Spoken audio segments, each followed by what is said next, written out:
Nandito ako ngayon sa Postigo del Palacio kung saan muling dumaan si Rizal bago siya barilin.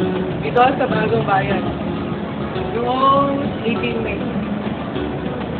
Masasabing ang pinakatalino ni Rizal. Sa katunayan, yung panahon ng kanyang pag-aaral ay marami siyang natanggap na gantimpala. Sa kabila noon ay ang diskriminasyon na natanggap niya mula sa private na militar.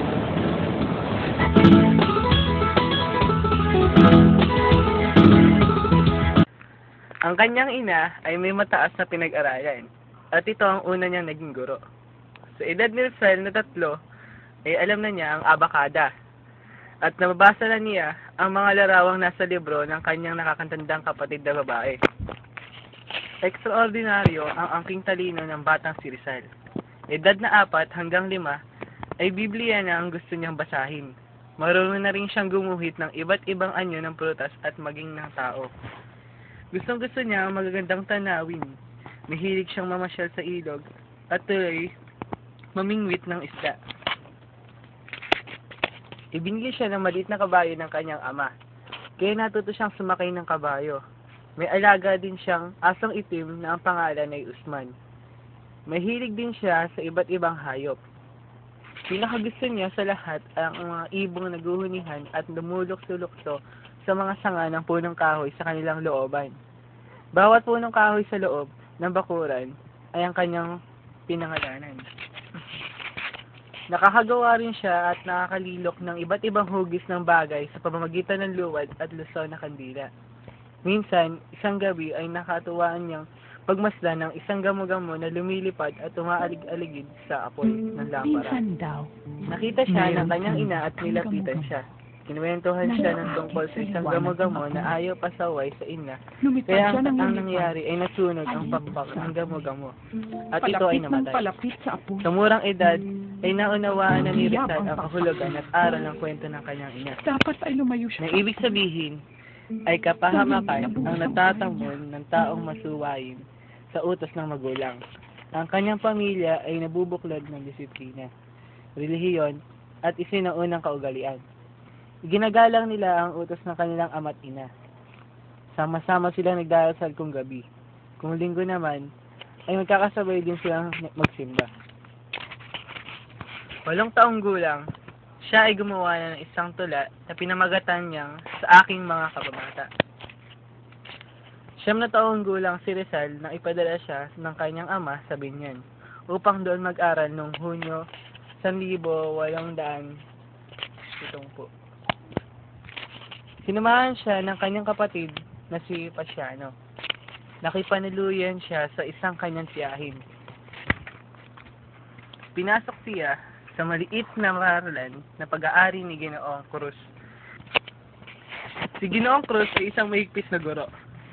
Nananangan, ito ay sa paniniwala para matuto ang estudyante. Kailangang bukod sa aklat, ay kailangang gamitan niya ng pamalo ang kanyang mga estudyante. Di sang-ayon si Rizal sa pamamaraan ng kanyang guro. Madalas siyang mapalo ng guro. Ganoon pa man, naging pinakamatalino siya sa lahat ng estudyante. Marami siyang naging kaibigan sa paaralan. Subalit, may ilan naman walang ginawa kung hindi ang tudyuin siya. Takot naman siyang pumatol sa tudyo sapagkat ayaw niyang mapalo siya ng kanyang guro. Minsan, labasan na niya sa eskwela nang hamunin siya ng isa niyang kamag-aral ng bunong braso. Nilabanan niya ito, subalit natalo siya. Muntik siya mabagsakan ng mukha.